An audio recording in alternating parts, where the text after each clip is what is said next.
in Escape Story of Dalai Lama, we see one General Death is helping him. He also calls himself General Sibo. So again, Bhagavanji also hints about the activities of General Death. Our government of India, it's peculiar. Government of India giving diplomatic shelter Dalai Lama, yet the biography of Dalai Lama, it is banned. So I want to ask you, who is this General Death and why is this hypocrisy in behavior of our government of India? Number one, so many questions are here. Number one, the Dalai Lama, a volume, the Dalai Lama written by Lowell Thomas Jr. was published in US in 61. 61. And few volumes came to India. Those were banned. And subsequently, I think one more edition was there. That also came. That was banned. Only in few hands, those are kept secretly.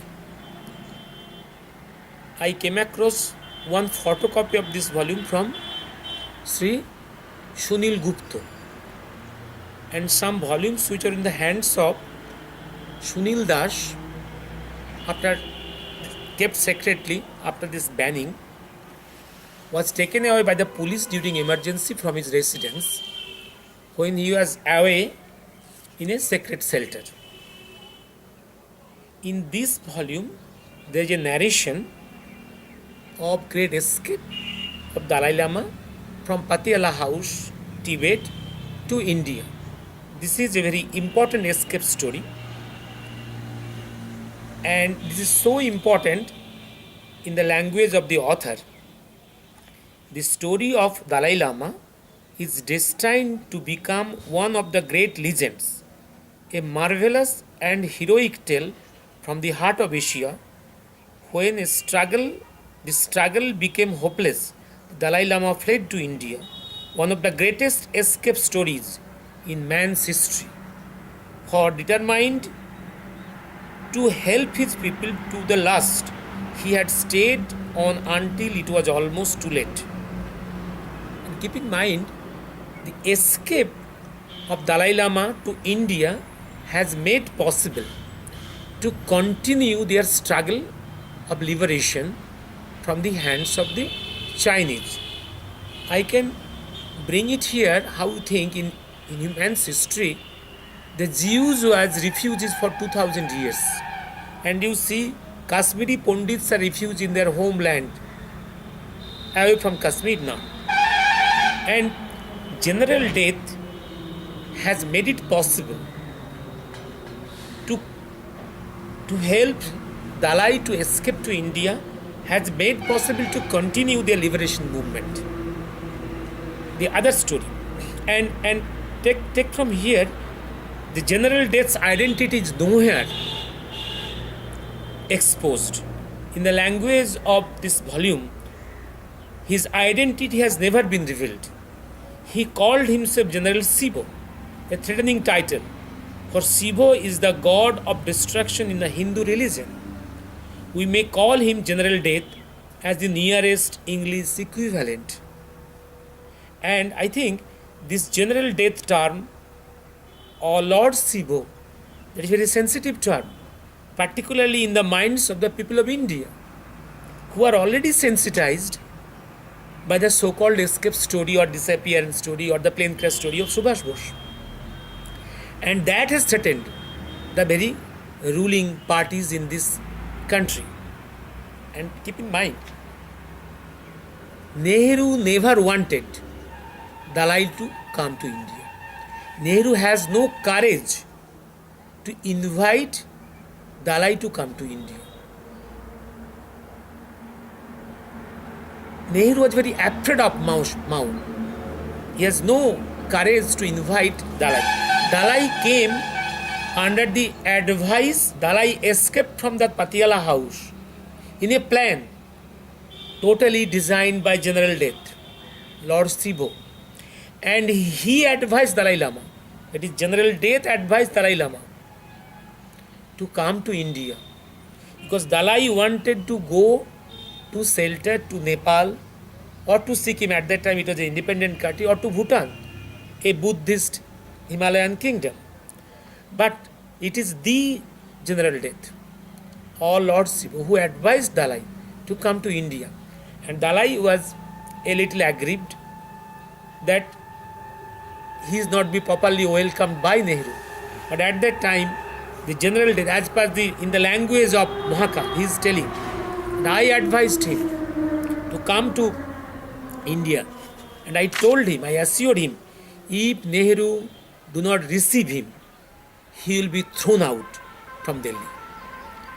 And after that, he came to India in a very sacred way, and the Chinese Red Army could not detect his sacred journey from Patiala House to India. And whatever strategy is adopted is to keep the Red Army engaged somewhere else and to allow Dalai, his courtiers, his cabinet, his family persons in a convoy to come to India in a different, absolutely not known to the Chinese army. That's the design. That's the success of the design of the Lord Shiva. And I do not know how to connect it with the Mahakal or Bhagavanji, with the Lord Shiva or General Death. Okay, but this has to be kept to the mind. General Death or Lord Shiva has been mentioned from the mouth of Bhagavanji in early 70s, when we did not know anything. And few lines is very important. General Death, the decision of the liberation movement was taken by the representatives of different monasteries and people of Tibet. When they took up the decision, then appeared General Death. They made up their minds that they would free Tibet or die. They drew up their strategy for their campaign against the Chinese raids. At one sacred meeting in Lhasa, the Tibetans gathered at the home of a Lhasa merchant, where the representatives of great monasteries of Drepang, Sera, Ganden, bringing words that their abbots would stand by any decision that might be taken. The farmers of the Sangpo Valley, very geographically important area, Sangpo Valley. Sangpo, actually, remember, Sangpo is our Brahmaputra. Sangpo Valley had sent representatives, and so had the traders and shepherds camped out of the Changtang Plateau. Most prominent of all at this meeting was a spokesman from the Khamba tribesmen in the region of the Kham province. His identity has never been revealed. He called himself General Shiva. The threatening title for Shiva is the god of destruction in the Hindu religion. We may call him General Death as the nearest English equivalent. In another area, as the volume says, once this decision to oppose the raids openly had been agreed upon, General Death took the floor. Now he took the comment. He did not impose his decision. Only he has come to give strategy. And his plan and his few directions was there. The Tibetan, this own army, don't go to open war, because China had got a big army. You cannot fight them in an open war pattern. It must be guerrilla war. It was a guerrilla war. Number two, he directed them to stop the war and flee to the sacred areas the moment he will give the signal. And that signal came when Dalai and his team convoy was successful in escaping Tibet and to enter into the Indian territory.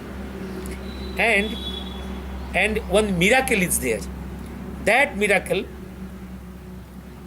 is in two phases, two voices. One from the mouth of Mahakal, other from the diagonally from Dalai Lama.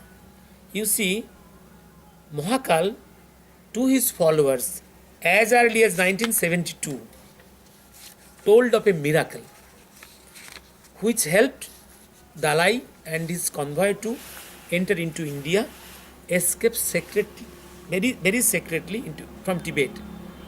When they were moving towards the border of India, a cloud came above them in the sky, and the enemy planes, that is, enemy planes of the Chinese Red Army, could not detect them. That is there in the language of Mahakal. And about 10 years back, when Dalai was in a BBC interview, in a long interview, I was astonished to hear the very same thing from his mouth. In a BBC TV channel interview, he told in one part, suddenly and miraculously, a cloud came over us. Enemy planes could not see us. We entered India safely. That is a miracle.